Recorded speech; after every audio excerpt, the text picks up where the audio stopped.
আসলে আমাদের এই খালনা গ্রামের কোজাগরী লক্ষ্মী পূজা বহু প্রাচীন এবং ঐতিহ্যবাহী, যেটা দিনে দিনে আরও বেশি এর উৎকর্ষতা বাড়ছে। এবং সত্যি কথা বলতে সংবাদপত্র এবং দূরদর্শনের মাধ্যমে এর আরও পরিচিতি বেড়েছে, যার জন্য এত বেশি জনপ্রিয়তা। আর আপনারা তো নিজ চোখেই দেখছেন আমাদের মণ্ডপগুলো কী রূপে সজ্জিত হয়েছে, কীরকম মানুষজন আসছে, এবং আমাদের প্রতিমা মূর্তি বা আমাদের মণ্ডপ সবটাই ভীষণভাবে চিত্তাকর্ষক। এটাই হচ্ছে মূল কারণ। অনুপম মুখোপাধ্যায়।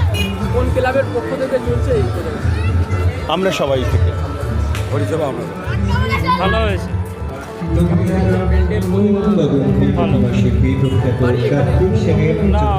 উলুবেড়িয়া বিশ্বপুর মৃন্ময় চক্রবর্তী। এবং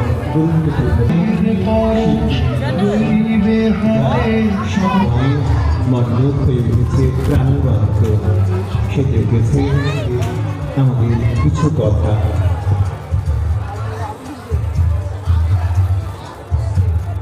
এই তিরুমালা বা তিরুপতি মন্দির সম্পর্কে একাধিক কিংবদন্তি অনুসারী দ্বাপর যুগে বিষ্ণুর দাস আদিশেষ বায়ুর সঙ্গে একটি যুদ্ধে পরাজিত হয়ে তাকে প্রভু বলে, বরং বিষ্ণুকে শান্ত করার জন্য এবং সেই অছিলায় ঠিকুর পায়ে স্থিত তার অহংকারের প্রতীক তৃতীয় চট্টগ্রামের পক্ষ থেকে আমার প্রিয় খালনা গ্রামবাসী এবং দূর দূরান্ত থেকে আগত দর্শনার্থী বন্ধুকে জানাই আন্তরিক প্রীতি, শুভেচ্ছা এবং উষ্ণ অভিনন্দন।